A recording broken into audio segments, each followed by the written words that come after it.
दादा सड़क पर चलते चलते एक कलम उठा लेते हैं। वह कागज पर एक मॉल बनाते हैं। तुरंत उनके गांव में एक नया मॉल खड़ा हो जाता है। वह कागज पर एक हॉस्पिटल संगीत बनाते हैं। तुरंत गांव में एक बड़ा हॉस्पिटल बन जाता है।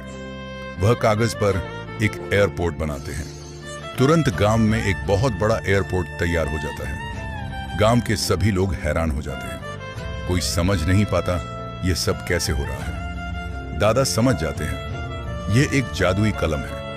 वह कलम हाथ में लेकर दौड़ते हुए घर आते हैं। घर के अंदर जाकर वह कलम को मेज पर रख देते हैं और खुशी से सो जाते हैं।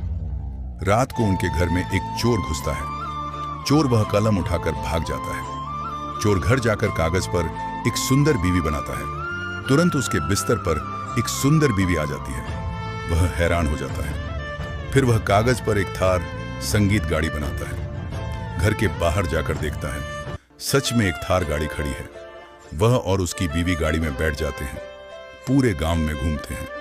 इतनी सुंदर गाड़ी देखकर सब हैरान हो जाते हैं। अगले दिन सुबह दादा उठकर देखते हैं मेज पर वह कलम नहीं है। दादा बहुत रोने लगते हैं।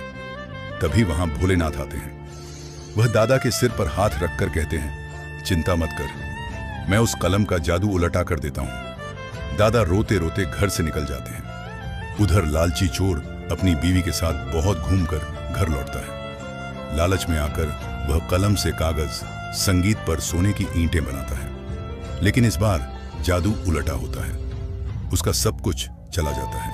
बीवी चली जाती है, गाड़ी चली जाती है। वह फिर से गरीब हो जाता है। इधर दादा अभी भी रो रहे हैं। भोलेनाथ मुस्कुराकर संगीत कहते हैं, रो मत बेटा, तेरे लिए सब लाइक और सब्सक्राइब करें।